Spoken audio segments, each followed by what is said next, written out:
para a gente começar o nosso estudo. Eu estou aqui com uma mensagem do livro Alegria de Viver, de Valdo Franco e Joana de Ângeles, certo? Suelen, seja bem-vinda, boa noite.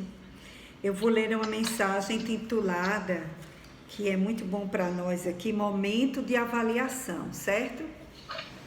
Então, momento de avaliação. Então, mais uma vez, o nosso boa noite a todos, sejamos todos bem-vindos para mais um estudo da obra Triunfo Pessoal, de Joana de Ângeles, no capítulo 3, o item Segurança Pessoal, a parte 2.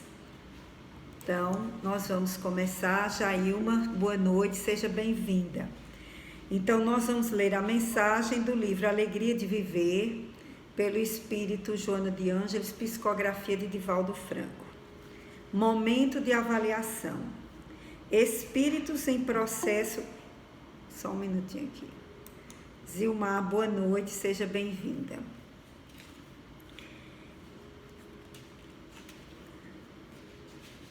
Espíritos em processo lapidar, ainda nos não libertamos da ganga que impede se reflita no íntimo o brilho do amor de Jesus. Não obstante, triturados pela bigorna e o buril dos testemunhos, deixemos se manifeste a divina presença em forma consoladora e equilibrante.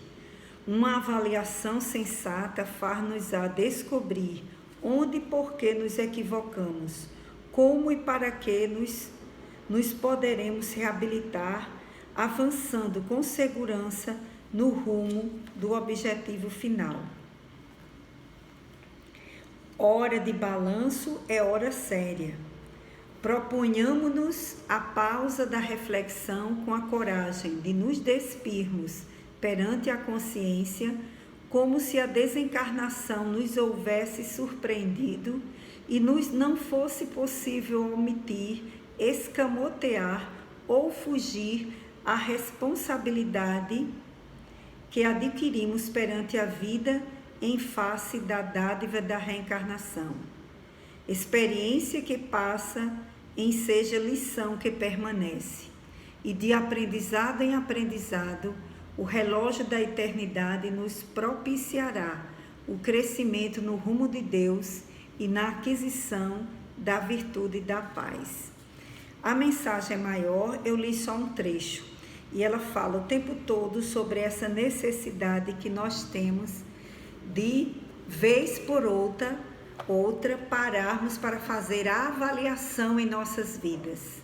O que estamos conquistando, as aquisições, as dificuldades que enfrentamos e se as estamos enfrentando, por quê? Avaliarmos por que isso está acontecendo. Então, como o nosso estudo é para que nós busquemos esse triunfo pessoal sobre nós mesmos, sobre nossas dificuldades, então não se muda estratégias, não se faz planejamento sem avaliação.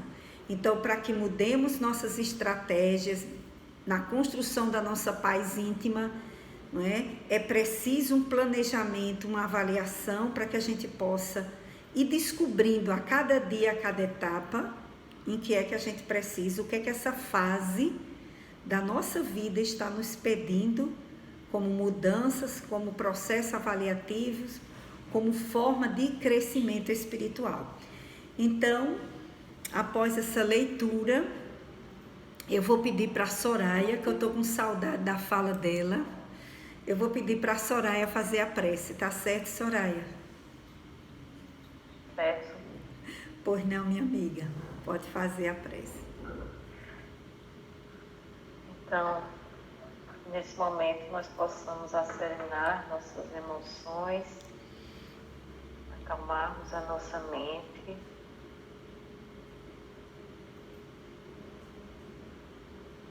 pedir ao Mestre Jesus, a espiritualidade amiga,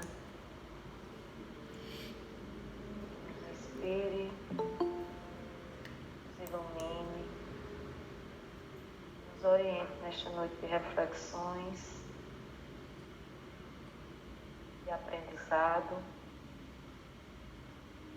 de troca, de conhecimento e de experiências. Que a tua luz, ó Mestre, nos ilumine,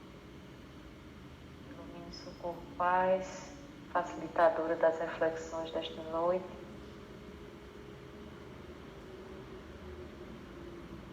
Em teu nome, pedimos permissão para iniciarmos o nosso estudo. E agradecemos por este momento e pedimos para que nos auxilie mais esta noite. Que assim seja. Que assim seja. Obrigada, Soraya. Quem chegou depois, Fabrício, Vanúbia, boa noite. Quem mais? Jailma. Vamos nós, né, meus amigos? Nós combinamos a semana passada, não é, que antes da gente continuar a reflexão sobre o capítulo, né, em segurança pessoal, a parte 2, a continuação na página 50, eu pedi para que vocês dessem uma olhada na questão do vídeo sobre as 4 reencarnações, né, que se conhece, catalogadas, sobre o espírito Joana de Ângeles, o guia espiritual de Divaldo, que tem essa série psicológica, né, de 16 livros, que está na espiritualidade com a missão de encaminhar na Terra a essas pesquisas e esses estudos aliados à espiritualidade, no nosso caso a doutrina espírita, para que a gente possa realmente se empenhar num crescimento interior, né? Eu já falei aqui de outras vezes que a nossa fé ela precisa deixar de ser aquela fé exterior, a fé de rituais, né? Para ser uma fé viva, de sentimento, de mudança, de plenitude, de paz interior para nós. Então é muito importante que a gente compreenda que a religiosidade precisa ser por nós vivenciada para nos propiciar o equilíbrio, o contato conosco mesmo, com Deus, para que a gente possa ter empatia com o nosso próximo. Porque sem empatia, sem essa sintonia e essa preocupação com o outro, a gente não consegue evoluir nos sentimentos. Então é muito importante, deixa eu entrar aqui. Oi, Tainara, seja bem-vinda. Então é muito importante a gente pensar sobre essa perspectiva psicológica, vendo o nosso crescimento emocional, não é? Atentando para os nossos sentimentos, para os valores que precisamos desenvolver à medida que desenvolvemos sentimentos. E a fé não deixa de ser um sentimento, então ela é também um sentimento, uma ligação com Deus. E aí eu pedi para vocês assistirem ao vídeo, para a gente ver algumas coisas sobre esse espírito, né, que desde da época do Cristo, para a gente imaginar, olha a evolução desse espírito, que na época de Jesus já era um espírito bondoso, já teve condição de seguir.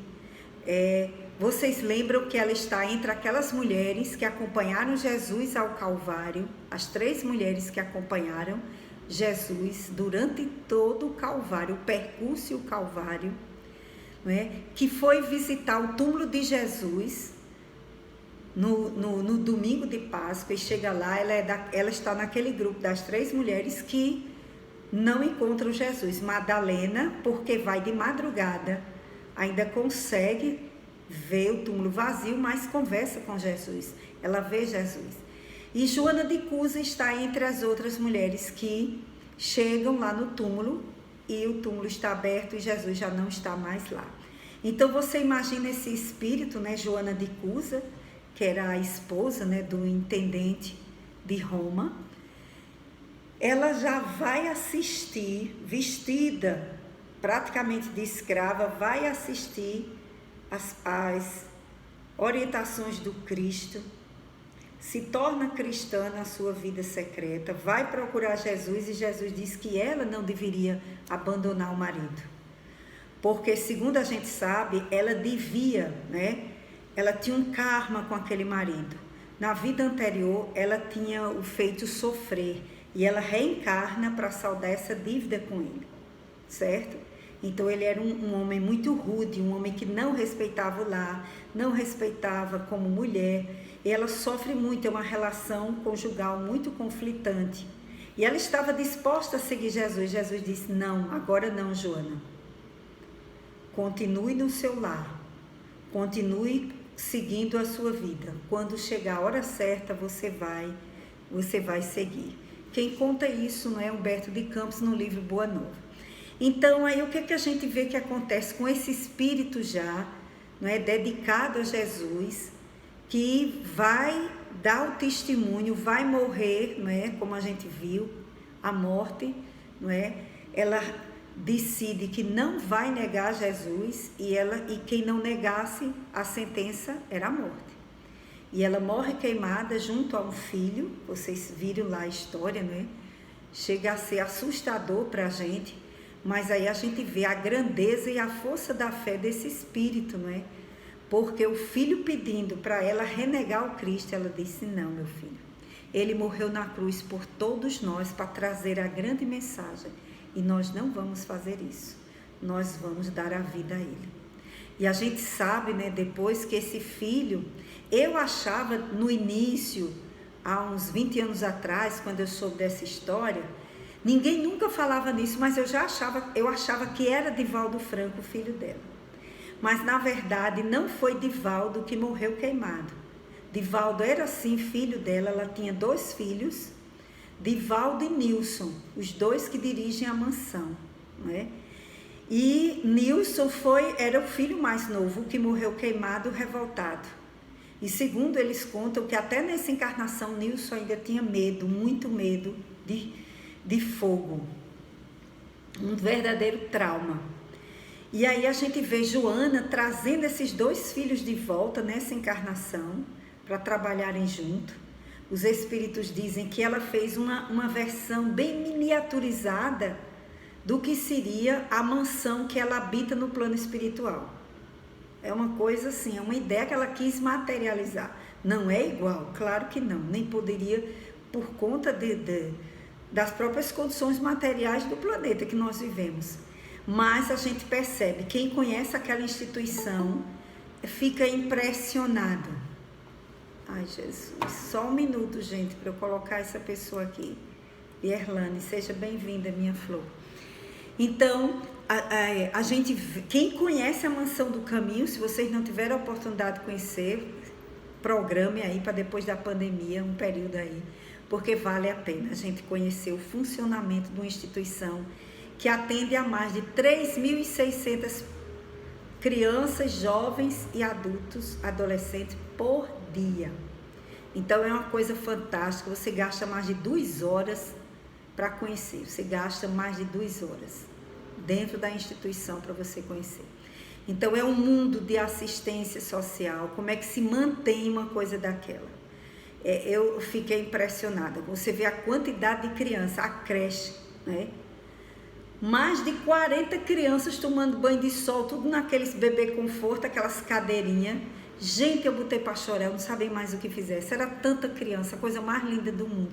Você tinha vontade de sair agarrando aquelas crianças. Mas a gente não podia ter contato, né? E a gente vê aquelas crianças na sexta-feira para ir para casa. Leva o leite do sábado, do domingo e os pães e a roupa limpa. Eles vão para casa já tomado banho, com a roupa esterilizada, lavada, esterilizada, todos os dias, e leva o pão. E no final de semana, todo dia leva o pão e o leite da alimentação da noite.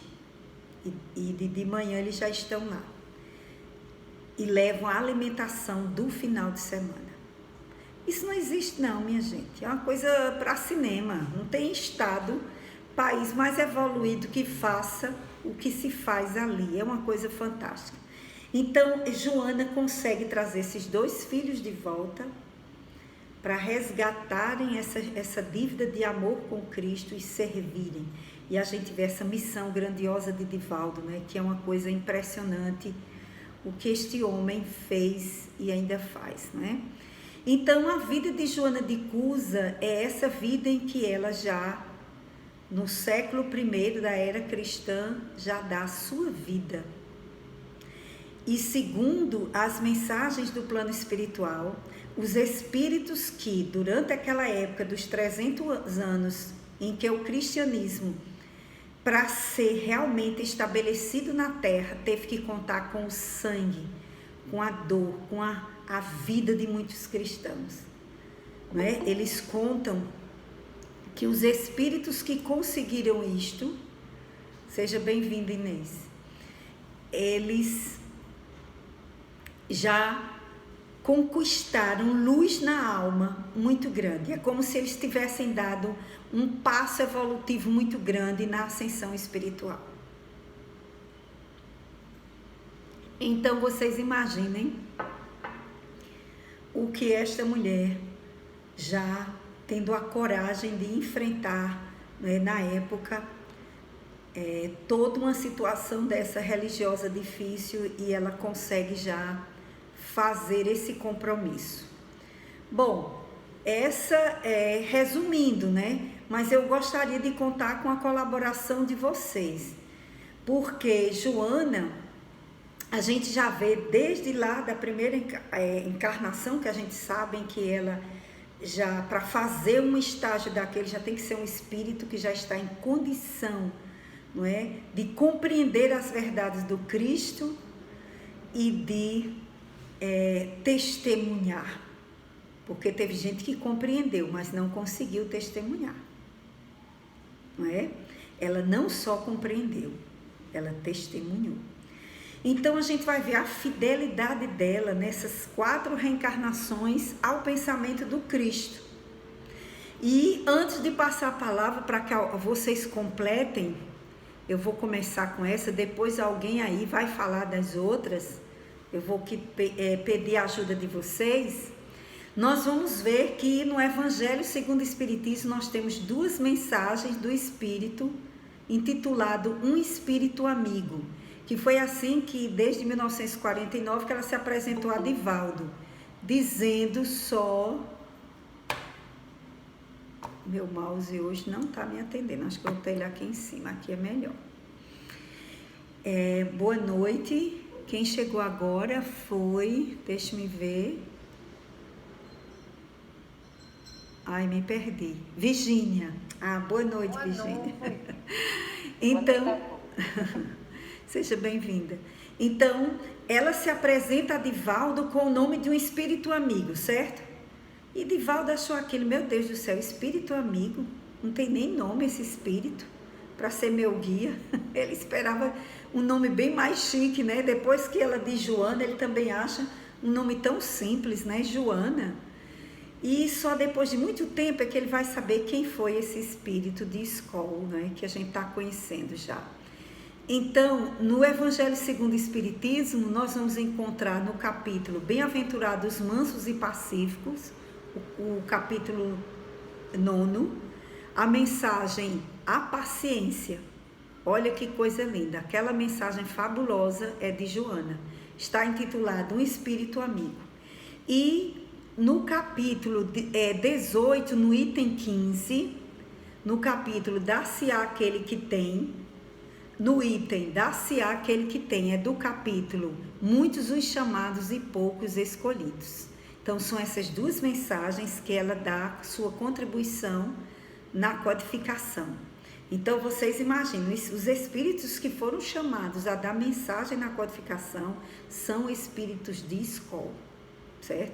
São espíritos que tiveram experiência, evolução e já tinham crescimento espiritual, compreensão para fazerem isso, ok?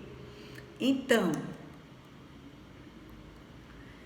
eu falei de Joana de Cusa. Quem gostaria de falar da reencarnação dela como Clara de Assis, que isso só foi revelado, gente, recentemente a Divaldo.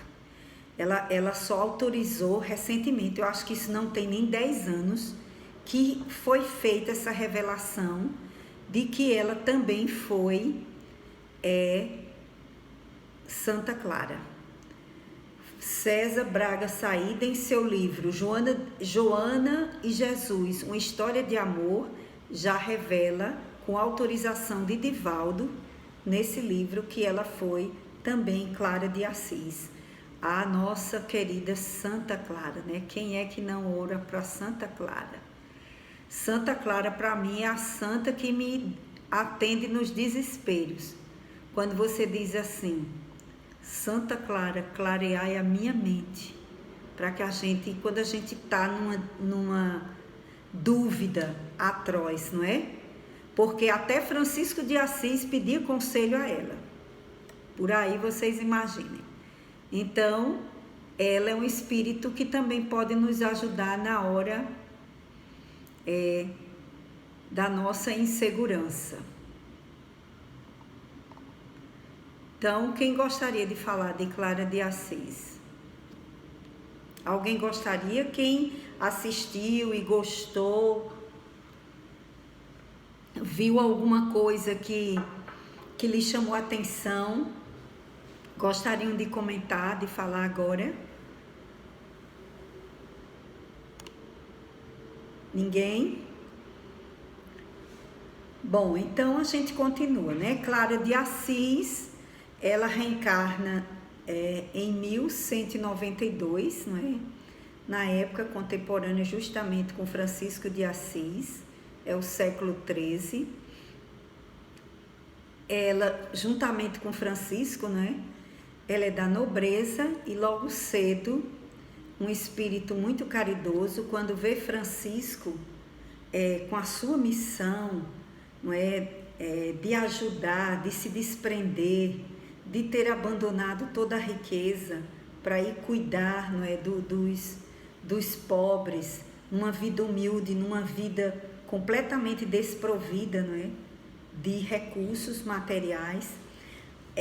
Aquilo também toca o coração dela, e ela, que reencarnou já com essa missão também, dos dois darem exemplos de testemunho de amor, porque a gente sabe que a igreja no século XIII estava vivenciando o início da Inquisição, das guerras santas, não é?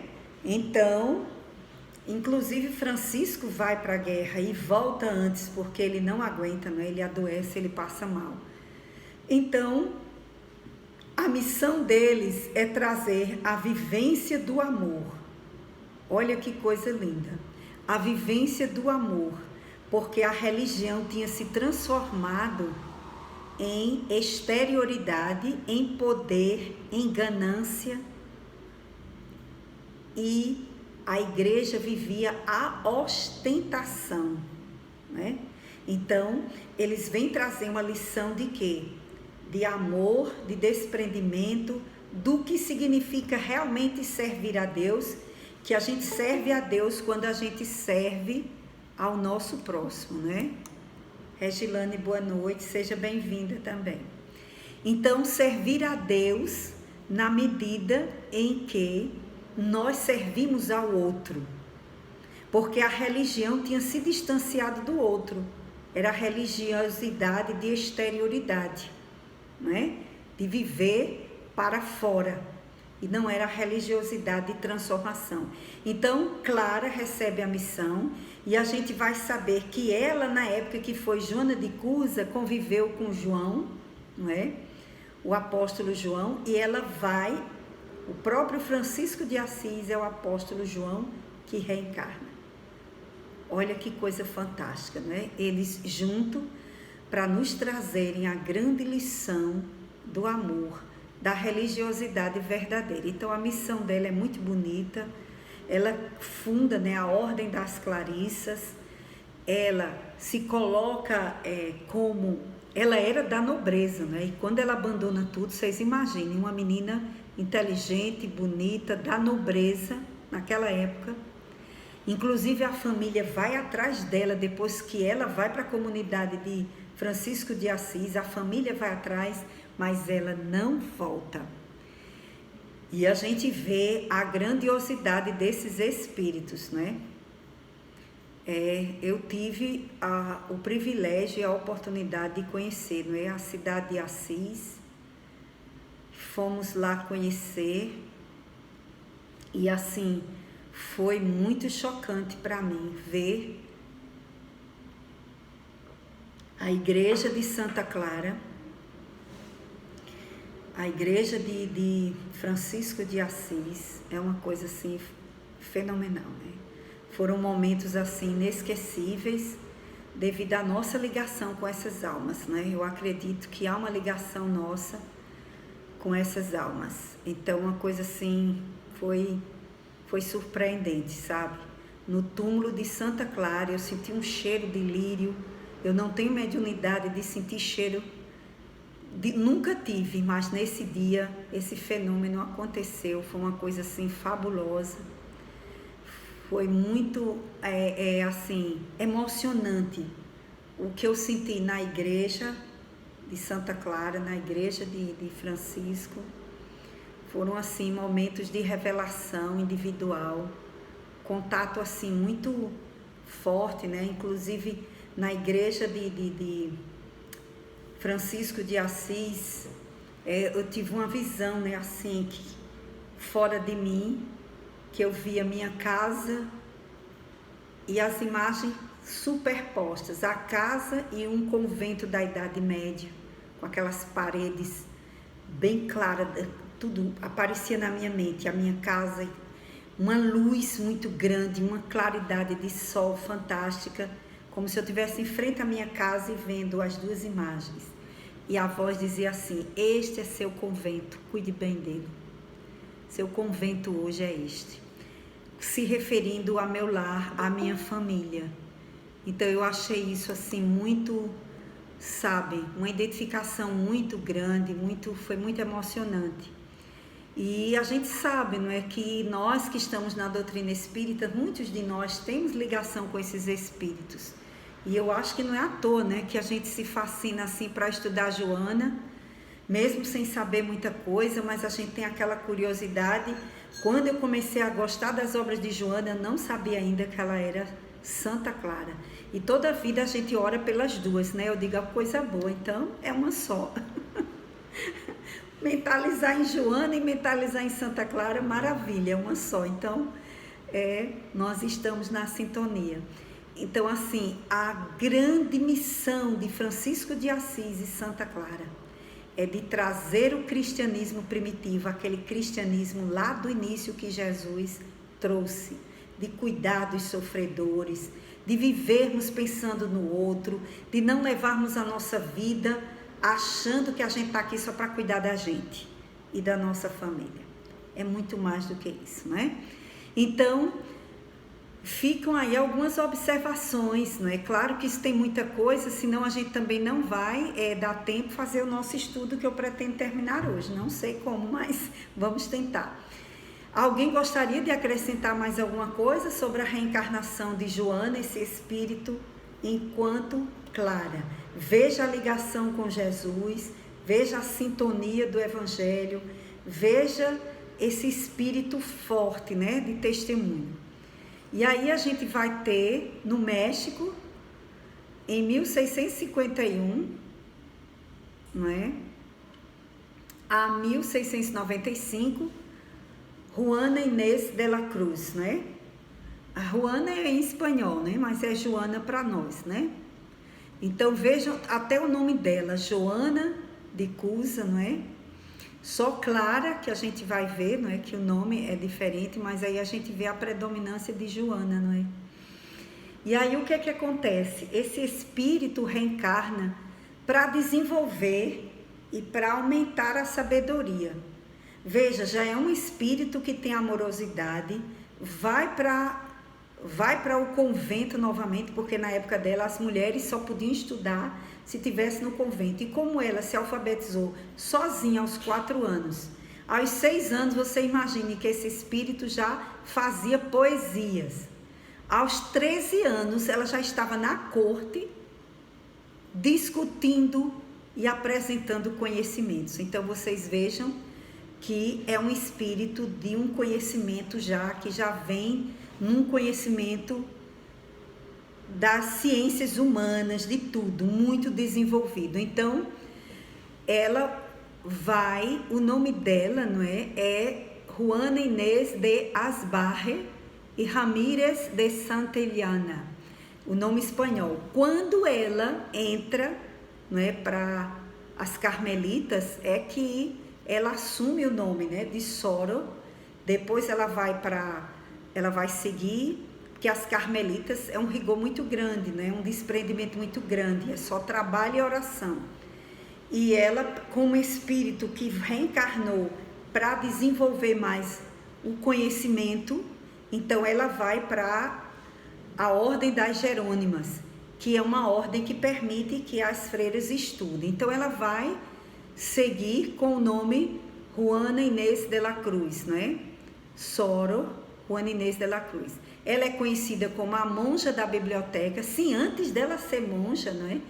Ela fica muito conhecida pela sua sabedoria, que ela vai acompanhar, não é, a vice-rainha lá da corte, devido aos conhecimentos que ela tinha, muito conhecimento intelectual. Veja, com 13 anos de idade, ela já vai acompanhar. Depois disso, ela se cansa da corte e ela diz, não, eu quero continuar estudando, não quero isso para mim, e vai ser freira, né?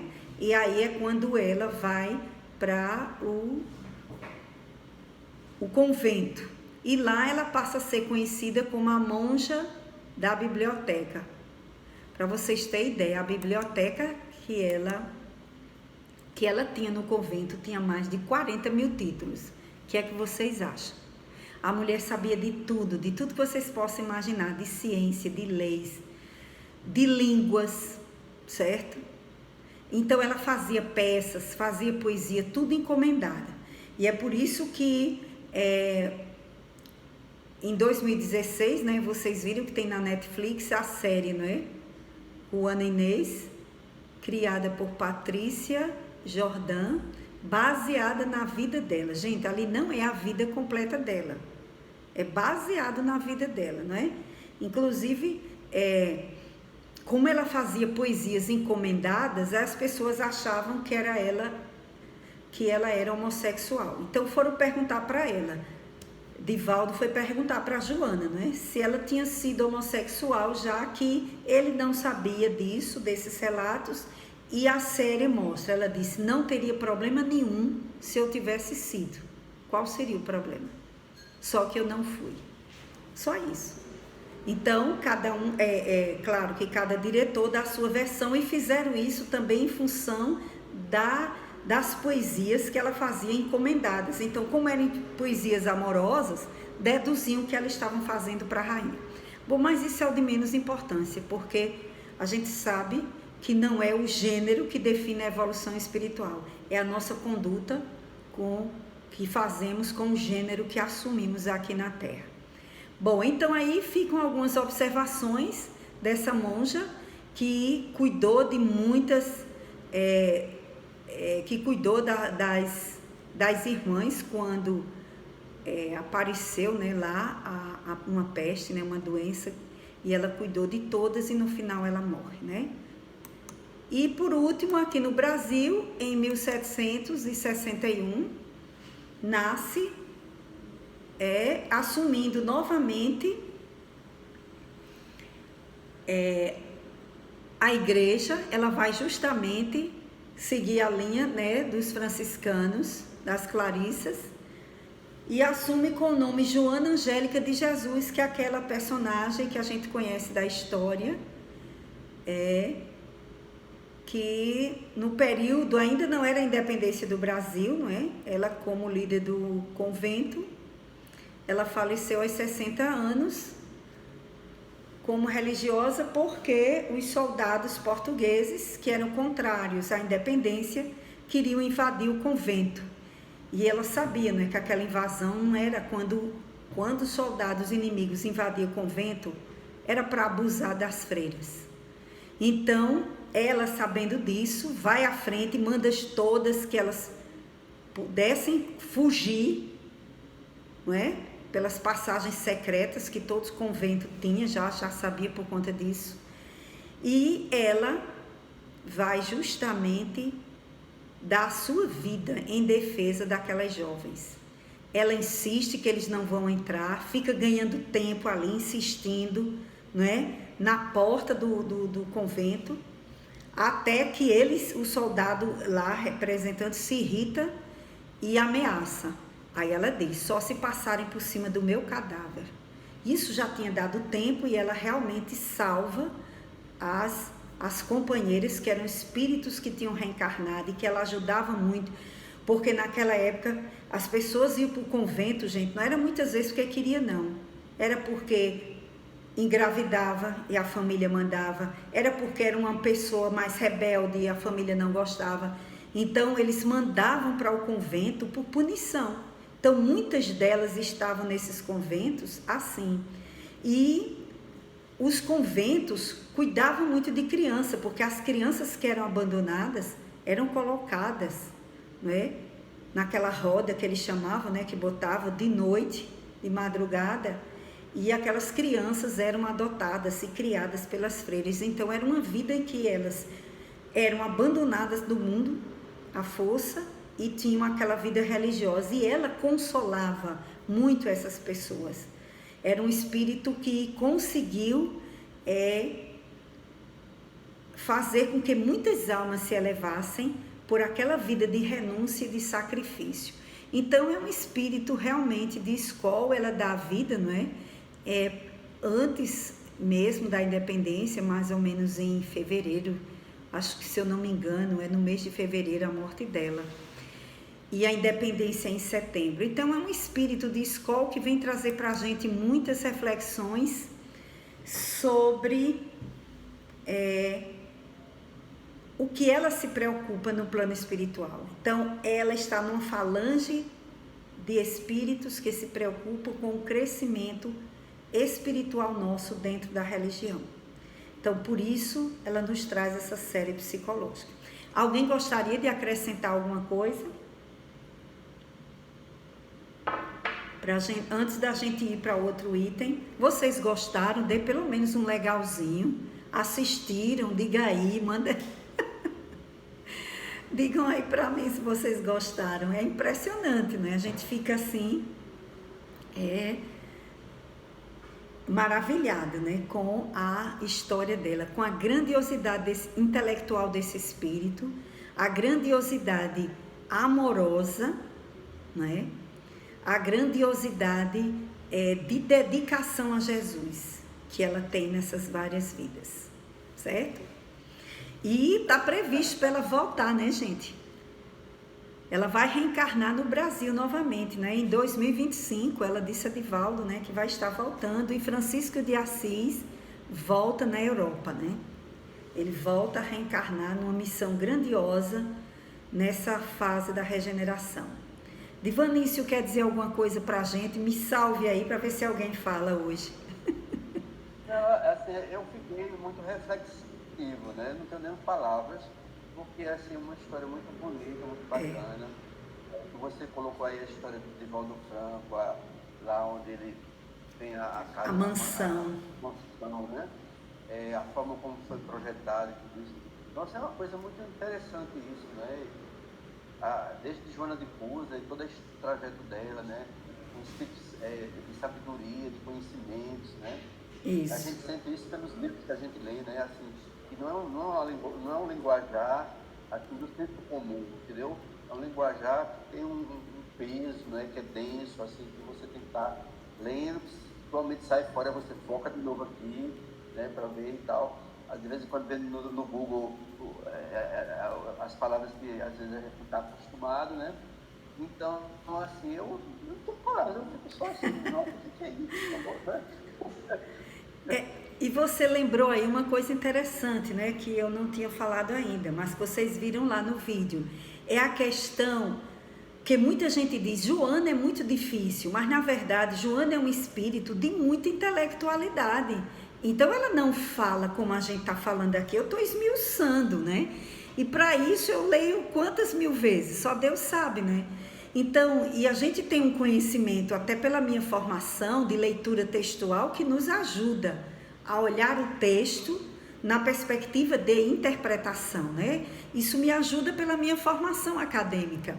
Mas nós sabemos que é um texto denso, mas não é porque ela queira ser assim, é porque é um espírito que tem muito conhecimento. Veja que às vezes a gente lê um parágrafo, ela consegue resumir tanta coisa num parágrafo. Por quê? Porque tem conhecimento. Então isso não é para nos desestimular, é para que a gente saiba o quanto ela tem de conhecimento e se preocupa que a gente aprenda, porque ela vai repetir isso algumas vezes em seus textos. E aí, à medida que nós formos lendo, nós vamos nos acostumando. E o conceito, vocês não têm essa preocupação, eu só vou ler Joana se eu souber o que é inconsciente, se eu souber o que é ego, se eu souber o que é arquétipo, se eu souber o que é sombra. Não, a gente vai aprendendo à medida que nós vamos entendendo o texto. Tá certo? Porque esses conceitos vão ser retomados. Então, à medida que nós vamos lendo, nós vamos encaixando e vamos entendendo. Antes de Freud, né? Ninguém falava em complexo de Édipo, ninguém falava em psicanálise, ninguém falava em inconsciente. E vocês vejam, hoje, isso já está na boca do povo, como a gente diz. Quanta coisa as pessoas já falam, não é? Que você... Diga. Vou te atrapalhar só um pouquinho. Não, pois não. Eu achei interessante quando estava falando da reencarnação brasileira, porque recentemente eu terminei de ler esse livro há 2000 anos atrás. Eu não tinha lido ainda. Aí na minha programação de leitura ia ser o seguinte, depois de 50 anos depois, né? Eu li. Só que você, numa dessas reuniões aí, sugeriu, deu um toque aí, como é o nome do livro? Renúncia. Renúncia, né? Nossa, eu comecei a ler esse livro agora, meu Deus do céu. Aí eu achei interessante, como Deus vai conduzindo, como a espiritualidade vai conduzindo você, cada um no seu processo, né? Se você está buscando, o nosso processo é esse, né? As coisas estão se encaixando, né? É verdade. Pois é, então vamos lá, então vamos retomar, não é? Nós ficamos na página 50, a partir do parágrafo a existência corporal. Vê se vocês se encontram aí, e eu vou querer que alguém faça a leitura. Eu pedi que vocês fizessem reflexões e começassem a descobrir as situações que nós nos sentimos inseguros, porque vocês vão ver que ela vai falar lá no final que é bom a gente começar a trabalhar, não deixar para depois. Então eu pedi para vocês pensarem, né, sobre que situações nós nos sentimos inseguros, além de estarmos todos vivendo uma grande situação de insegurança, que é essa que nós estamos vivendo. A gente não sabe se, que Deus o livre, a gente precise de uma UTI, na hora vai ter. Agora, pelos dados, já dá a entender que nós teremos, não é? Porque tem reduzido o número de pessoas. Mas nós convivemos com essa insegurança numa fase até maior. Mas nós não temos segurança de entrar no supermercado, de entrar num shopping e dizer, eu vou entrar como antes. Não temos, nós vamos ter que andar com cuidado, nós vamos ter que estar tomando todas as cautelas possíveis. Nós estamos vivendo uma fase de insegurança em função de um vírus que não se tem vacina nem um tratamento certo. Isso já é uma insegurança, que em cada um pode gerar outras inseguranças, insegurança financeira, insegurança afetiva, insegurança familiar, né? Como me relacionar melhor com a família, eu posso estar me sentindo completamente inseguro. Mas ela está falando aqui dessa insegurança que nos persegue, que vem há muito tempo também, certo? Dessa insegurança que eu trago lá desde a universidade, desde a infância, desde a adolescência, que eu trago até de vidas passadas. Não essa momentânea, mas essa que persiste, que nos impede de fazermos concurso, nos impede de aceitarmos desafios na vida, de enfrentarmos situações outras, tá bom? Então eu pedi para vocês pensarem sobre isso e a gente vai chegar lá, vai dar um tempinho para vocês. Então eu gostaria que alguém lesse aí, do parágrafo que começa a existência corporal e fosse até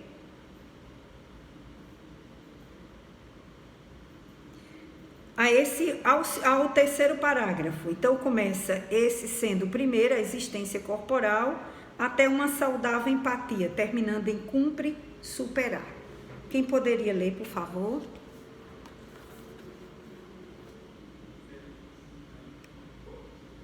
Posso ler, por favor? Ótimo, Elton. Obrigada, meu amigo. Então, vamos lá. A existência corporal tem sido de crescimento espiritual e de aquisição de infinitos recursos iluminativos, que constituem a grande meta da existência humana, aguardando ser conseguida. Superando os patamares inferiores do processo, vão se conquistando novos níveis de conhecimento e de sentimento, ao tempo que se descobre que cada passo adiante faculta mais possibilidades de serem vencidos os novos enfrentamentos. Uma saudável empatia toma então o indivíduo que se encoraja a prosseguir com altivez, superando os desalinhos interiores por melhor interpretá-los, não os concedendo maior significado emocional e permitindo-se, de forma agradável, ser possuidor de limites que cumpre superar. Então, aqui Joana começa, né? Obrigada, Wellington, falando sobre a grande meta da nossa existência, quando ela fala sobre que é ensancha de crescimento espiritual. Então, essa é a grande meta da nossa existência, conquistar os recursos iluminativos. Ninguém está aqui a passeio, ninguém está aqui. Nós estamos fazendo um curso de crescimento espiritual e cada um está matriculado em disciplinas específicas, de acordo com as suas necessidades evolutivas, ok? Então, o que ela está falando? Qual é o objetivo da vida? Qual é a nossa grande meta, né? É o crescimento espiritual, é o momento de aquisição de infinitos recursos iluminativos que constitui, sim, a grande meta da existência humana, aguardando ser conseguida. Então, ninguém pode esquecer disso. Eu estou aqui para ser melhor. Nada de dizer, eu nasci assim, eu cresci assim, eu vou morrer assim. Não existe isso só na novela lá, não é? E na música de Gabriela, né? Então, mas para a vida da gente não funciona. Então, diante disso, ela diz o quê? Que nós temos que tomar a decisão de mudar. Então, ela vai dizer, uma saudável empatia toma então o indivíduo que se encoraja a prosseguir com altivez, superando os desalinhos interiores por melhor interpretá-los, não lhes concedendo maior significado emocional e permitindo-se, de forma agradável, ser possuidor de limites que cumpre superar. Então, aqui Joana nos dá uma conscientização da nossa condição e a decisão de olhar para nós mesmos como uma saudável empatia. Então, o indivíduo que quer prosseguir evoluindo, ele tem que usar empatia consigo mesmo, ou seja, não ser contra você mesmo. Uma saudável empatia com as suas dificuldades. Não tenha raiva da sua insegurança, não tenha raiva do seu medo. Não ficar triste porque a gente não tem determinada. Então, veja como ela diz isso, olha, de uma forma bem, né, bem longe. Uma saudável empatia toma então o indivíduo. Vou botar Raules aqui, seja bem-vindo, meu amigo. Então, essa saudável empatia é olharmos para nós com esse propósito de nos ajudarmos. Então, eu tenho que olhar para a minha insegurança. A minha insegurança, eu não consigo falar em público. Eu acho que todo mundo vai dizer que eu não falo nada certo, que eu só digo bobagem, não é? Eu não vou conseguir fazer uma prece porque eu não sei fazer uma prece bonita. Mas Jesus nos ensinou o Pai Nosso. Então eu posso orar o Pai Nosso. Foi Jesus que nos ensinou. Qual o problema? Depois eu vou dizer, Pai Nosso que estás nos céus, e continuo com as minhas palavras, tá certo? Então, essa saudável empatia é a gente se olhar com vontade de se ajudar e tomar essa decisão saudável, que é uma decisão de mudança. Então, ela vai, nessa parte seguinte agora, ela vai falar sobre, olha como ela termina dizendo, olha, permitindo-se de forma agradável ser possuidor de limites que cumpre superar. Então, todos nós temos limites para superar. É encarar isso de uma forma agradável. Ou seja, não tenha raiva de você, da sua dificuldade. Não coloque dor acima do que a gente já sente. O cara já fica nervoso, suando, as pernas tremendo, e você ainda vai se achar a pior criatura do mundo, então você não vai sair do canto. É as pernas tremendo e você começa a respirar, isso vai passar. Calma, Socorro Paz, você vai conseguir, você é morena. Respira, nada contra as louras, qualquer dia eu vou ficar loura também, é só para brincar. Então, veja bem, é você respirar fundo e enfrentar, certo? Então, quando ela diz isso, é experimentar, dar-se o direito de aceitar que nós temos dificuldades. Porque aquela pessoa que fala talvez tenha mais dificuldade que você.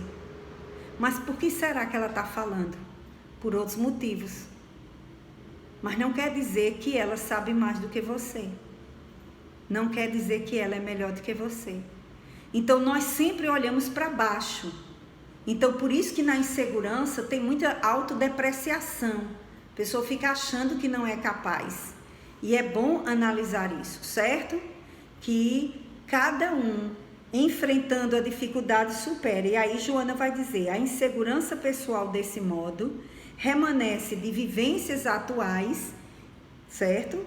Quando ela vai dizer educação no lar mal orientado, mãe ou pai castrador e castradora, pai ou mãe negligente, família desestruturada e vencida por brigas contínuas, nas quais a desconsideração aos diversos membros induz à perda da autoestima e de vivências pretéritas. Mas vamos falar um pouquinho sobre essa questão da vivência atual. Então, Joana traz aqui uma das causas do surgimento, que tanto pode ser nesta vida como em vidas passadas. Então, vamos ver as causas atuais. Por isso que a gente precisa do autodescobrimento, por isso que a gente precisa de terapia, porque às vezes nós podemos trazer esses traumas e a gente nem nota, nem tem tanta consciência, isso às vezes está lá no inconsciente, que foi começado aqui nessa encarnação, certo? Então, o que seria uma mãe castradora ou um pai castrador? É justamente aquela mãe que sempre impede você de fazer alguma coisa, que nunca acha que você é capaz, você quer fazer e a pessoa está lá castrando, não é? Então, são situações, por exemplo, deixa eu ver se eu me lembro aqui, aquele pintor famoso, como é o nome dele que eu citei outro dia, Van Gogh e Portinari. É Portinari? Eu vou me lembrar daqui a pouco o nome. O pai, quando viu as suas primeiras pinturas, chamava ele de ridículo, que ele não podia ter feito coisa pior do que aquelas Cândido Portinari. Não podia ter feito coisa pior diante das pinturas dele.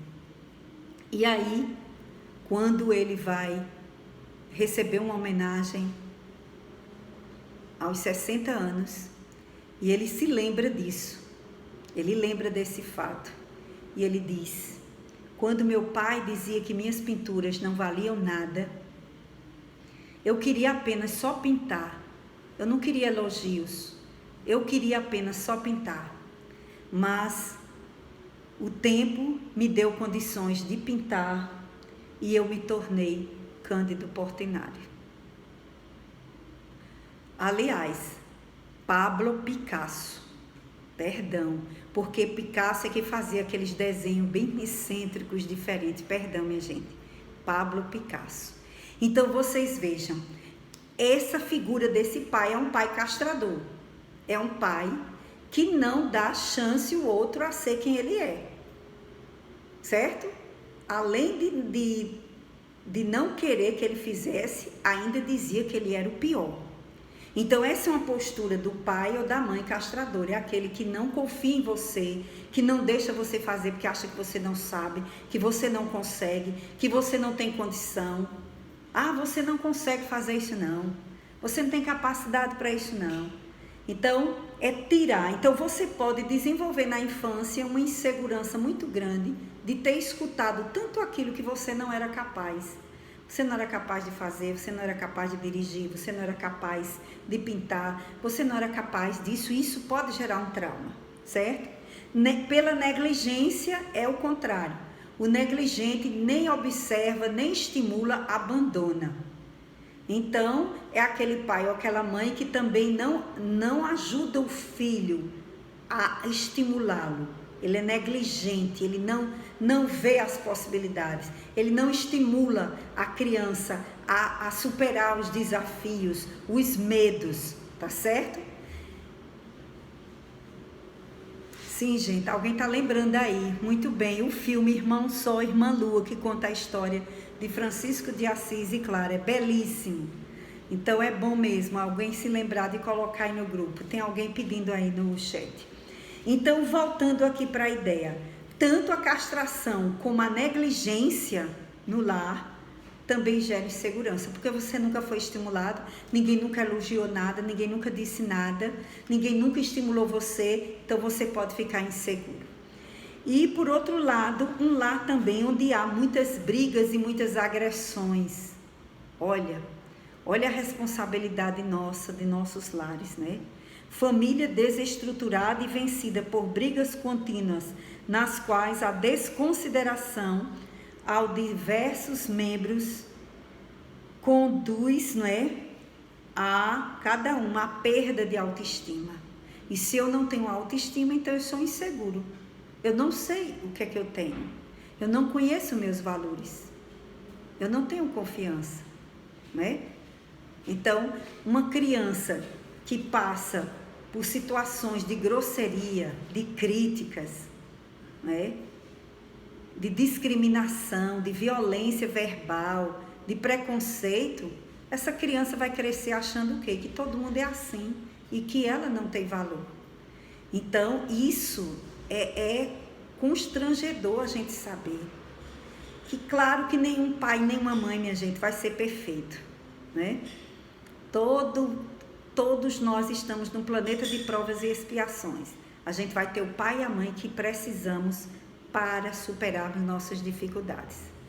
Mas isso não justifica sermos pais e mães negligentes, castradores, violentos, injustos. Não justifica. Mas quem reencarna num planeta como esse pode ter pai e mãe assim, porque precise, ou porque é karma, ou porque é situação, né, de karma, ou é situação de aprendizado.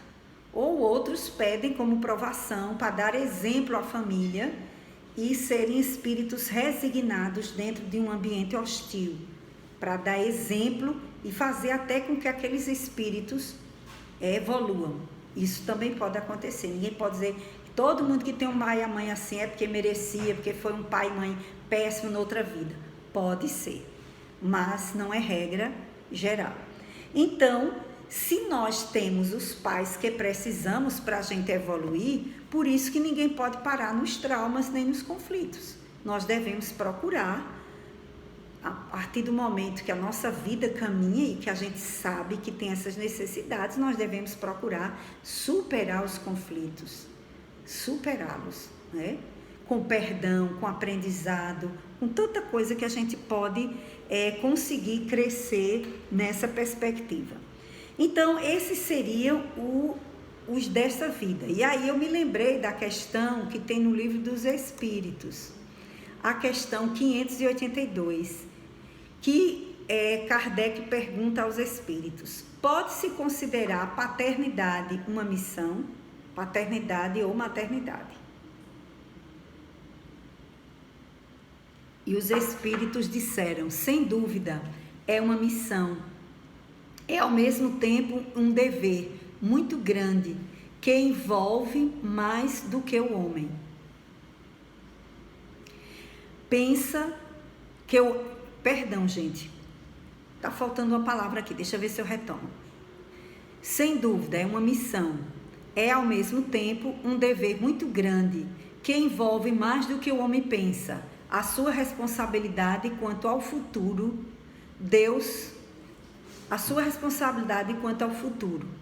Deus colocou os filhos na tutela dos pais, a fim de que estes o dirijam pelo caminho do bem, e lhes facilitou a tarefa, dando à criança uma organização física frágil e delicada, que a torna acessível a todas as impressões. Mas há quem se ocupe mais em endireitar as árvores do seu jardim e fazer que deem bons e abundantes frutos do que em endireitar o caráter de seu filho. Gente, pense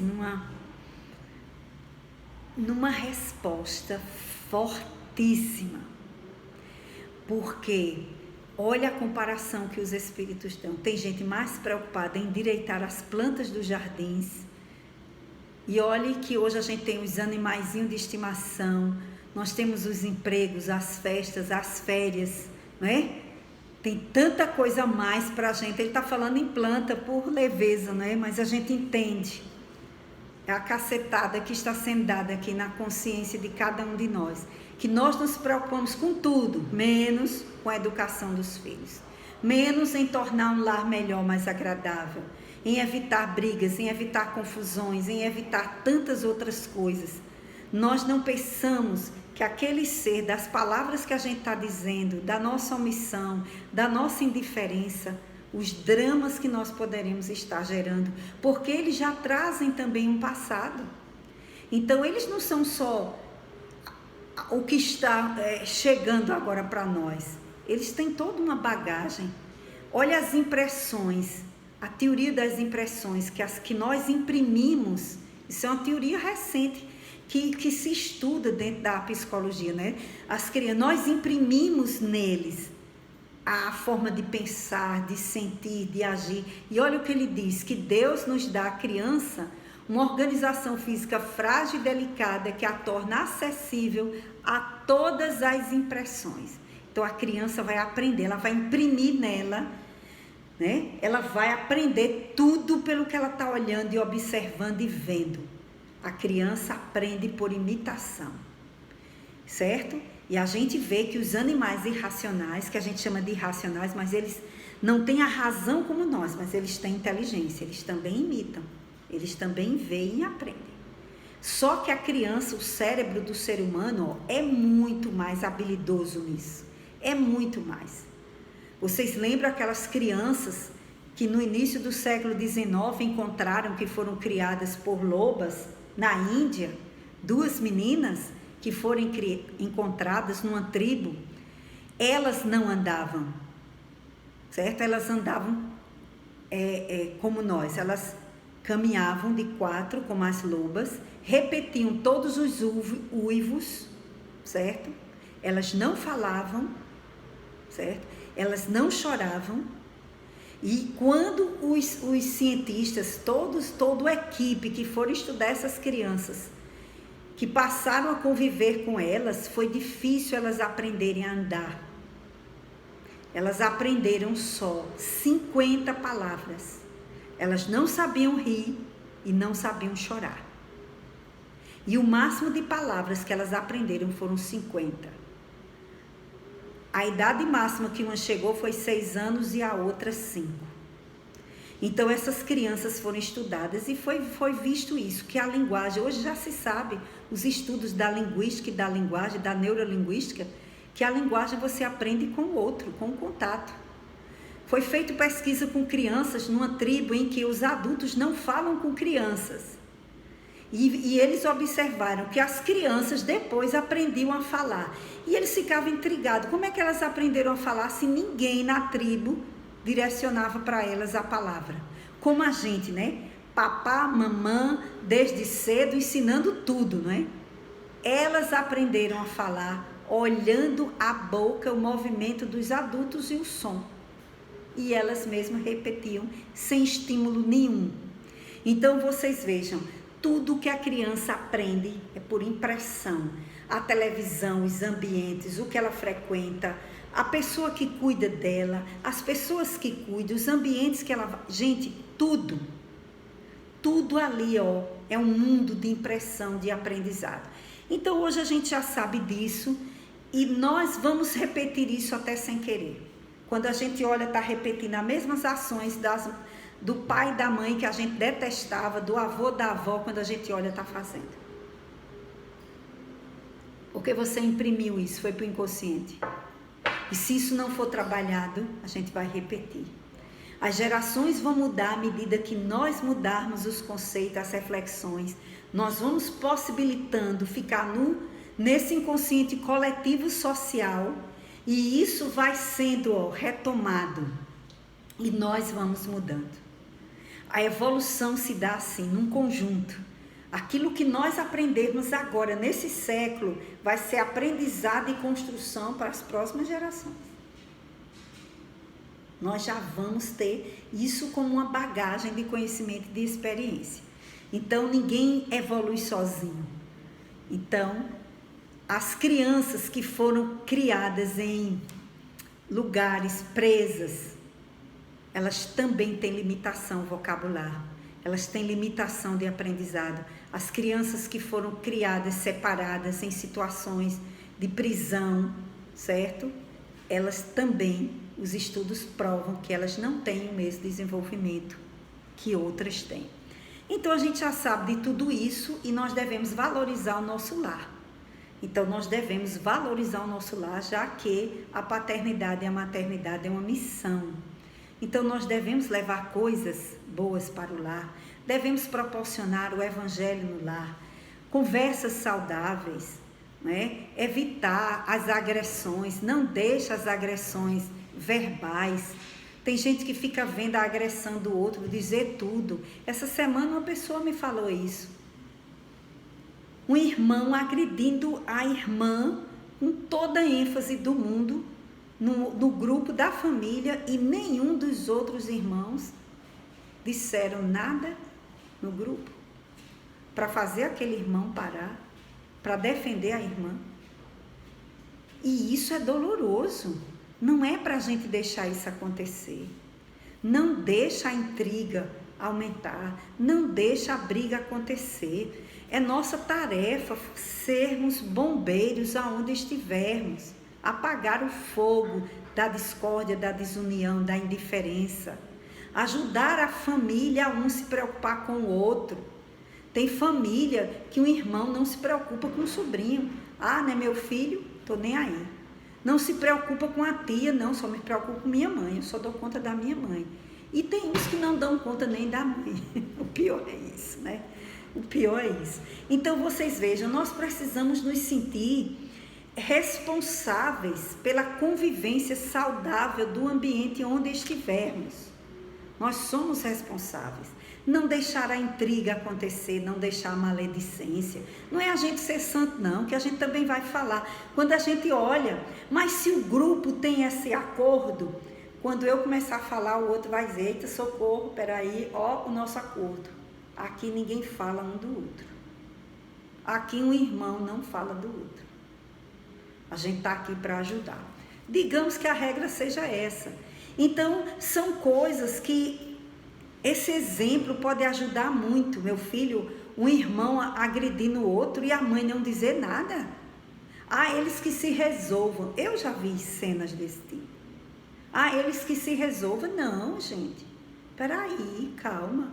Olha, não é assim que a gente deve tratar o outro. Então, vocês já sabem disso aí, não é? Então, esse trecho vem nos lembrar desse nosso compromisso com a família.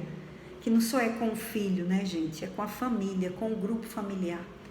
Então, se na família nós temos um problema grave, aquele problema é da família, não é só daquela pessoa.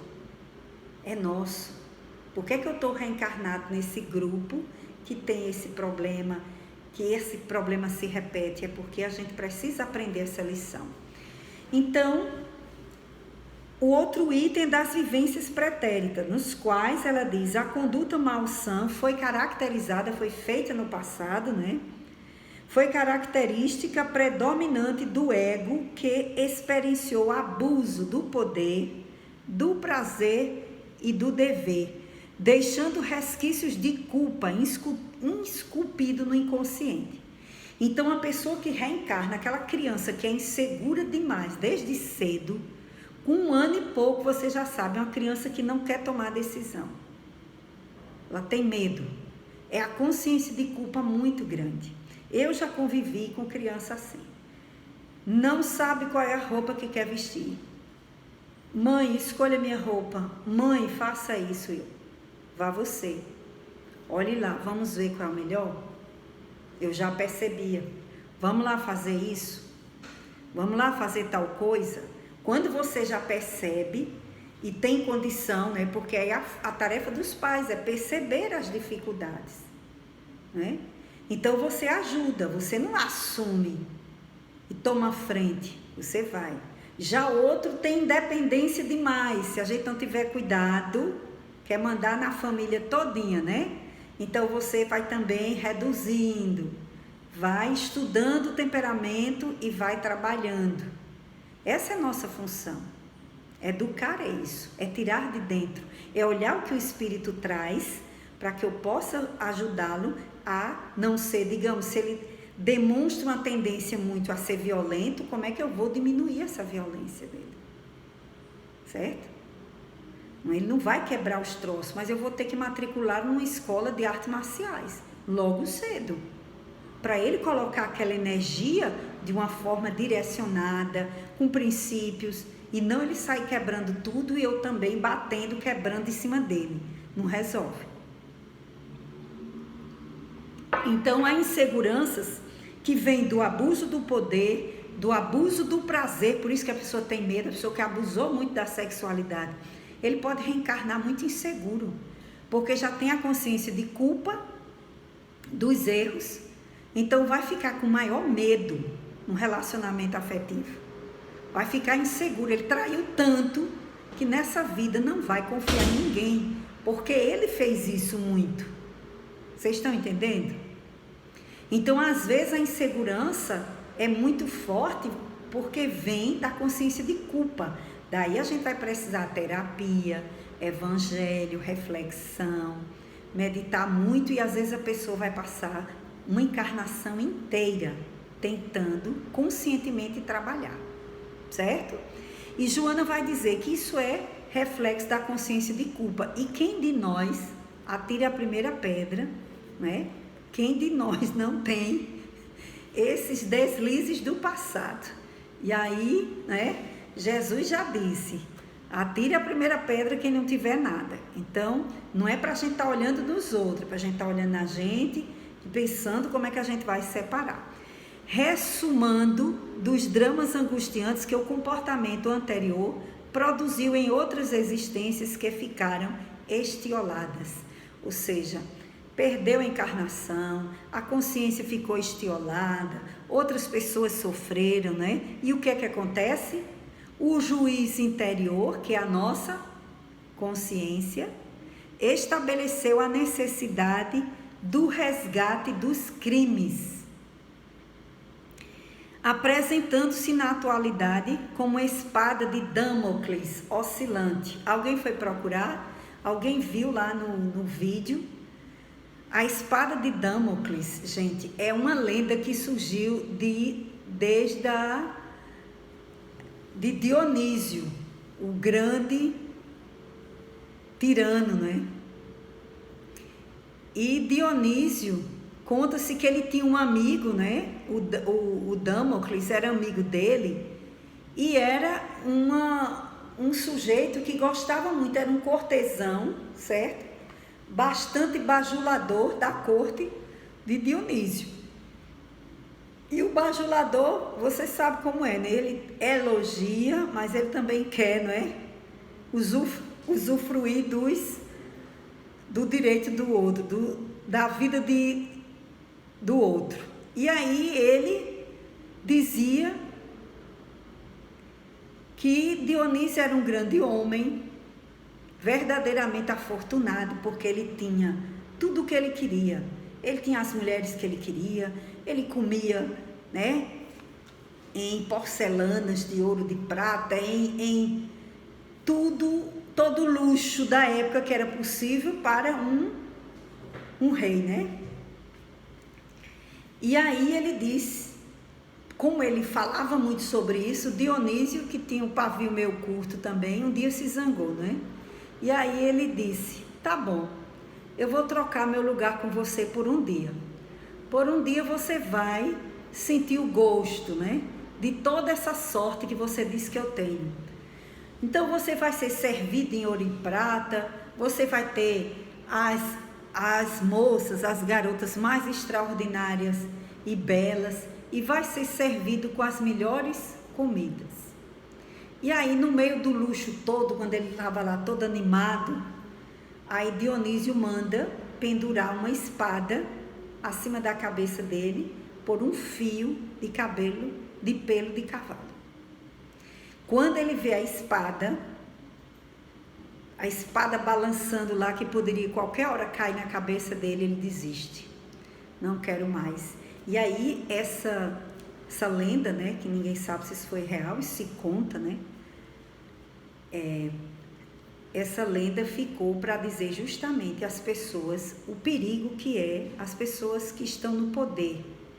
Ela é usada justamente para remeter a isso, representando a insegurança daqueles com grande poder aqui na Terra. A situação é mesmo que tem uma espada na cabeça. Por quê? Porque ele diz para Damocles que esse luxo, esse poder, tudo isso que ele tem pode ser tirado de uma hora para outra por um traidor. Porque sempre atrás do grande poder tem sempre um traidor. E aí ficou essa história, né, que ela traz como lição, que na verdade o crime que a gente fez no passado é essa espada que está nos acusando, que está nos apontando. O nosso drama, o nosso conflito está dentro de nós. E é por isso que muita gente chega mesmo ao extremo das doenças, das esquizofrenias, das perturbações, de loucuras, porque o peso de consciência é tão grande que a mente o cérebro não suporta o conflito que vem na alma. E isso vai gerando muitos problemas. Por isso que nós não devemos acumular problemas, né? E devemos procurar agir de acordo com a consciência, porque quem age de acordo com a consciência dorme mais tranquilo. E aí ela continua dizendo o quê?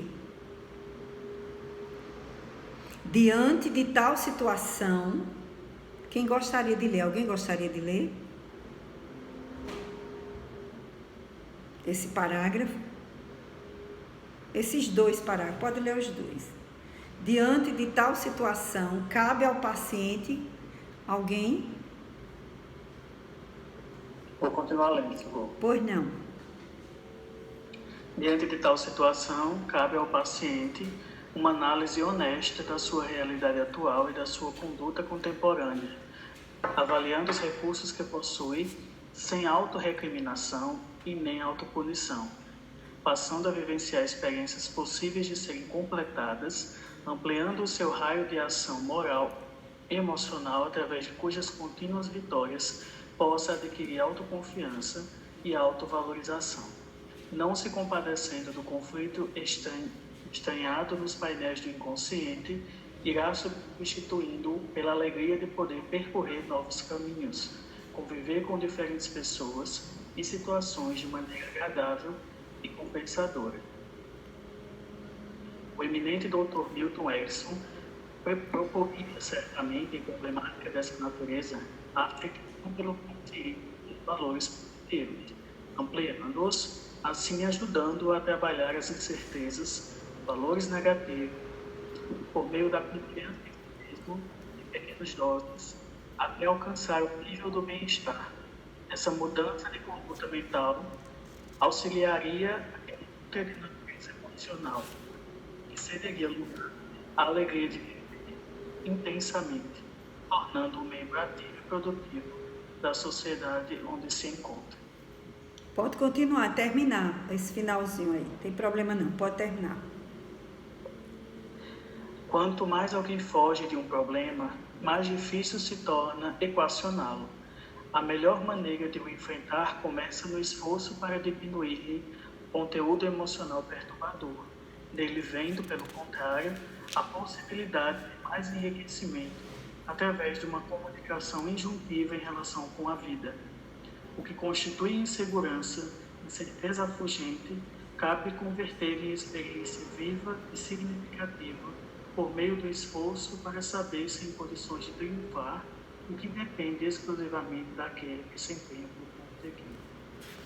Olha, eu preferi que vocês já lessem, porque mesmo que a gente fique um pedacinho para terminar para a semana, mas a gente já tem uma noção do que Joana vai falar, lembrando a leitura que eu fiz hoje no início, a autoavaliação, né? Então, diante de tal situação, ou seja, se a gente já descobriu que além de problemas dessa encarnação, nós temos de outras, vale a pena investir em nos ajudarmos, né? Primeiramente pensando, descobrindo em que é que nós estamos inseguros e como devemos agir. Então essa autoavaliação que ela fala aqui, ó, avaliando os recursos que possui, sem autorrecriminação nem autopunição, passando a vivenciar experiências possíveis de serem completadas, ampliando seu raio de ação moral e emocional, através de cujas contínuas vitórias possa adquirir autoconfiança e autovalorização. Então aqui a gente já tem a orientação de Joana para começarmos a cuidar desse sentimento, porque ela diz que esse sentimento precisa ser trabalhado, senão a gente não cresce. Então, se eu não sei onde é que eu estou com tanta insegurança, estou com insegurança no relacionamento afetivo, então não adianta, você vai mudar de parceiro e a insegurança vai continuar.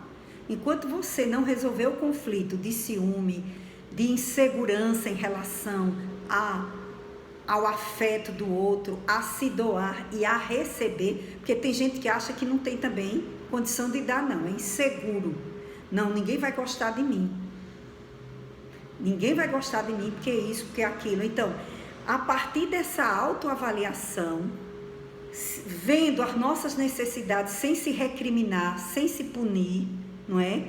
Então, olhando com empatia, como ela disse lá no parágrafo anterior, uma saudável empatia para o seu conflito, e aí você vai procurar se ajudar, buscar se ajudar. Então, se não houver essa autoavaliação, eu não vou saber como está, onde está, como acontece, por que acontece. Então, essa autoavaliação é importante para que a gente possa buscar ampliar o meu raio de ação emocional, moral emocional. Ou seja, a insegurança faz com que a gente não busque o outro. Eu coloquei aquele áudio da Gestalt terapia para vocês verem, porque caso alguém se interesse, vocês vão ver lá a teoria das dificuldades que nós temos em relação à percepção, em relação à ação, em relação ao outro, ao que acontece com a gente em relação ao outro. Aquele vídeo número 2 que eu coloquei. Ele faz uma análise muito boa para a gente se perceber sobre essa questão. Não é o nosso objetivo aqui, mas se alguém tiver interesse, pode dar uma olhada lá para ver se consegue lhe ajudar em alguma coisa. Então, quando ela diz ampliar esse raio de ação moral, emocional, é que a gente possa se abrir para superar essas inseguranças afetivas que nós temos, esses conflitos que nós trazemos, para que a gente possa ir adiante. E nessa proposta, nós vamos adquirir autoconfiança. Então, por exemplo, se você começa a dizer, não, eu vou tentar fazer isso, eu vou tentar superar essa minha insegurança. Passo a passo, tentando, como ela vai dizer lá na frente, a proposta que nós estudamos aqui do Dr. Milton Erickson, o que fala da hipnose. Lembra que eu falei para vocês? O Dr. Erickson, ele trabalha com a hipnose, uma hipnose direcionada para o paciente, para ele faz a hipnose, não a hipnose total, que o paciente não tem consciência. Ele deixa uma auto-hipnose em que você está consciente do que acontece com você. Então, ele hipnotiza e você vai para uma cena lá na infância e você vai ver a cena de insegurança, você mesmo vendo, contando e tendo consciência dela. E ele vai trabalhar através de palavras que vão nos ajudar a sair daquela situação e daquele contexto negativo, certo? Então, por exemplo, eu vi uma cena em que a terapeuta, a criança, o adulto de mais de 50 anos, ainda se lembrava da cena da professora da alfabetização que beliscava os colegas e ela tinha as unhas enormes. E essa pessoa não aguentava ver unhas enormes, toda a vida achava feio, unhas enormes, como se já fossem ferir. Ela faz uma hipnose com essa paciente e a paciente vai à infância e eu achei interessante a forma que ela fez a paciente superar. Para vocês terem ideia, a paciente chora. E ela nunca foi beliscada, ela só via os coleguinhas da classe de alfabetização serem beliscados, a ponto de ficar vermelho e de ficar a marca. O que é que ela faz na terapia? Ela pede para aquela pessoa que está lá, lembrando da cena, pegar a mão da professora e cortar uma por uma as unhas da professora. Numa cena de hipnose. Olha que coisa interessante. Não estou dizendo que isso é certo e que todo mundo vai fazer isso. Eu não conheço nada disso, eu não sou terapeuta. Tá certo? Eu faço atendimento fraterno. Como a doutrina espírita orienta. Mas veja que coisa interessante. Ela fez uma hipnose consciente nesse método aí. E ela vai dizer, olha, ela não vai fazer esse mal mais a nenhuma criança. Você não vai mais sofrer por isso. Então, seria mais ou menos um método desse, em que ela trabalhou as incertezas, os dramas, para trazer a confiança da pessoa, para a pessoa não ter mais aquele drama, certo? E ficar insegura diante de pessoas que tivessem as unhas grandes, porque era assim que a pessoa se sentia. Então, veja, essa questão de que quando Joana diz aqui que esse método que ele usa em muitas coisas ajuda, essa mudança de conduta mental auxiliaria aquela outra de natureza emocional. O que a pessoa tinha é uma conduta, por conta do emocional, ela tinha uma conduta hoje ainda de rejeitar determinadas cenas, a ponto de que a esposa não podia, digamos, ter unhas grandes, porque a pessoa não conseguia conviver bem com unhas grandes. Então, veja, faz a pessoa ressignificar aquilo ali, numa hipnose, numa orientação, numa vivência, para dar outro sentido e a pessoa emocionalmente superar aquilo ali. Cederia lugar à alegria de viver, nesse caso, de superar a emoção daquela situação, e a pessoa supera aquela dificuldade. Aqui Joana diz que você pode se tornar membro produtivo da sociedade. Digamos que a pessoa tem insegurança afetiva, insegurança no trabalho, insegurança em atuar em alguma coisa na sociedade. Então, ela vai depois sentir a alegria de poder superar aquilo ali. Certo? Deu para compreender? O nosso horário encerrou. E aí a gente deixa esse finalzinho para a próxima semana, que aí ela vai dizer justamente que a melhor maneira de enfrentar começa pelo nosso esforço, a nossa vontade. Aí a gente vai se lembrar de vontade, né? Então, a nossa vontade, para a gente não fugir do problema, a gente tem que ter vontade. Joana diz que a vontade é a faculdade de bem conduzir as nossas aspirações, objetivando uma finalidade compensadora que resulte na nossa paz íntima. Então, na hora que eu alio a vontade e busco superar uma dificuldade, eu estou crescendo, eu estou buscando. Bom, eu vou parar porque aí alguém quiser comentar alguma coisa, a gente deixa para terminar esse finalzinho no próximo encontro.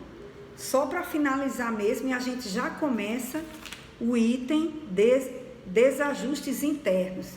A insegurança também é um desajuste.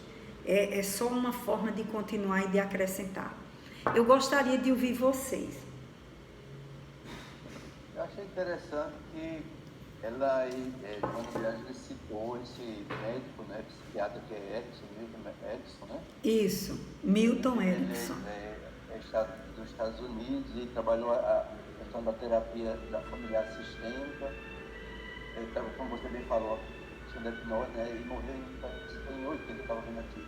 Quer dizer, eu acho interessante assim, que a Joana de Ângeles pega assim, todas essas pessoas, né, que têm contribuição, né, para argumentar todas as questões que ela coloca. Muito, muito interessante. Eu acho que é um filme muito bacana e que nos aponta caminhos, né, para a gente buscar melhorar a gente mesmo. Como você bem falou, a questão do esforço, né, de cada um, da caminhada de cada um, é importante, né, a gente ter esses ensinamentos para a gente buscar melhorar, a gente mesmo caminhar nessa grande jornada espiritual que nós temos, né, aí do bem, né?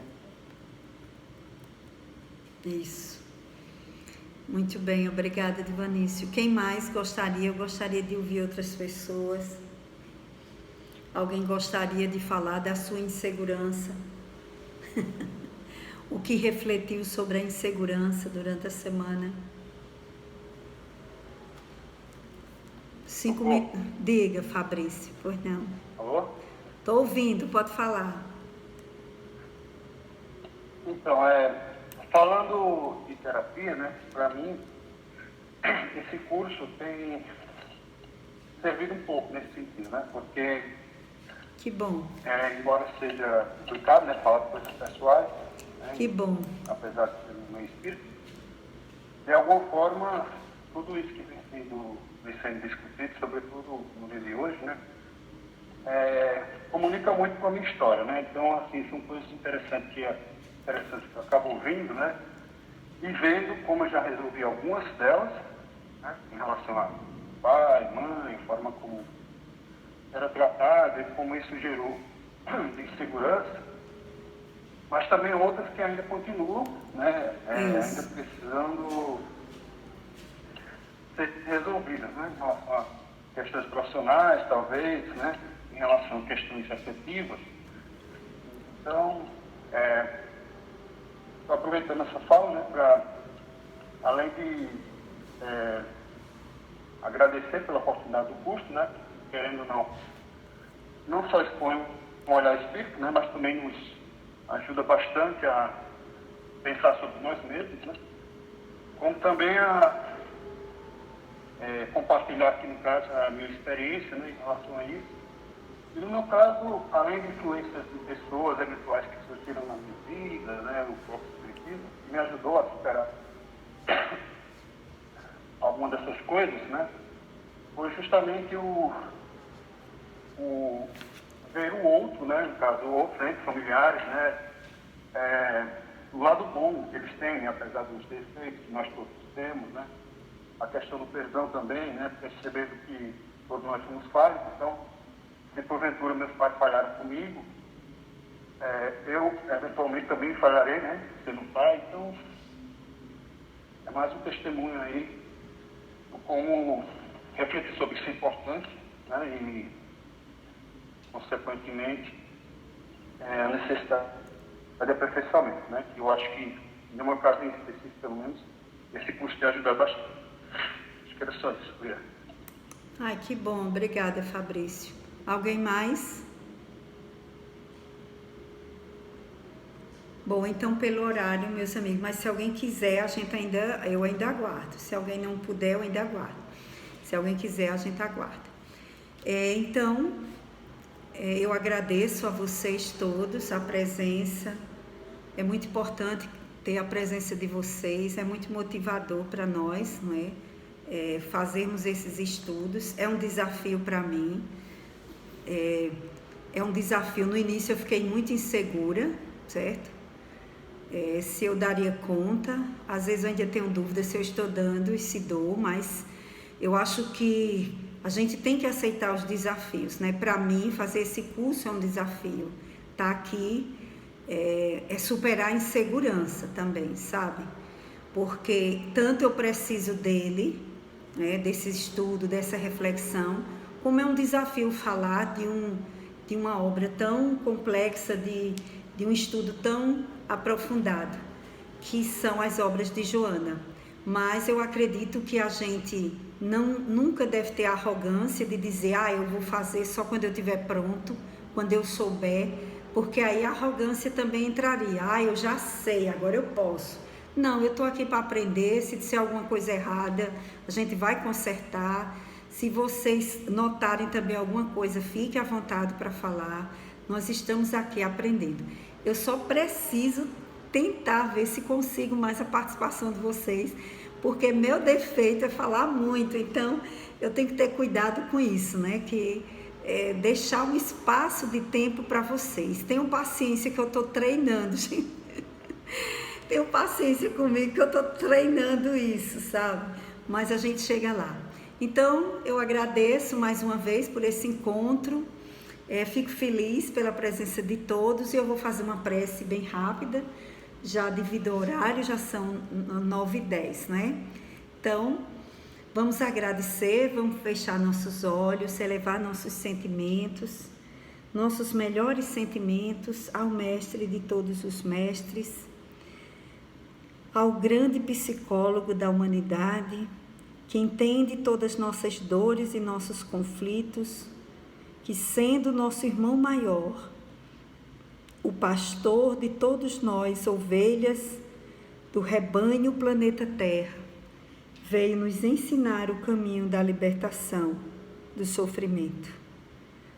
Mestre Jesus, tu que nos trouxeste a doutrina do amor, da leveza e da paz, ajuda-nos a construirmos os tesouros da alma, a olharmos para dentro de nós com a vontade, Senhor, e a empatia de nos ajudarmos, com o sentimento e o coração aberto, Senhor, para entendermos nossas fraquezas, nossas dificuldades, para podermos, conscientes de nossas necessidades evolutivas, humildemente, aceitarmos a ajuda dos profissionais, aceitarmos a ajuda dos amigos e daqueles que se colocam como amigos, como irmãos, para nos instruírem, que são nossos guias, nossos espíritos familiares e amigos mesmo aqui da Terra. Que nós possamos humildemente, Senhor, olharmos para dentro de nós, fazendo a autoavaliação, a busca interior, para buscarmos nos ajudar, através da fé, da oração, das leituras, do nosso dia a dia, vivido de forma mais consciente, procurando deixar a luz brilhar em nosso ser, procurando deixar a leveza, a indulgência, a caridade passar por nós, para que sejamos instrumentos da misericórdia na vida de nossos irmãos, de nossos semelhantes. Que nós possamos, Senhor, sairmos desta vida um pouco melhor do que aqui viemos, do que aqui chegamos, com os conhecimentos que nos ajudarão a triunfar sobre nós mesmos. Abençoa-nos a todos, todos nós que estamos nesta sintonia, a todos os que estão buscando este aprendizado, aos nossos familiares, aos nossos lares e a todos nós, habitantes, irmãos, nesta nave terrestre, buscando o aprendizado do amor através do nosso Mestre maior, Jesus. Que Ele nos abençoe e nos ampare a todos, hoje e sempre. Que assim seja. Obrigada, gente. Que tenhamos um ótimo final de semana, de luz e paz para todos nós.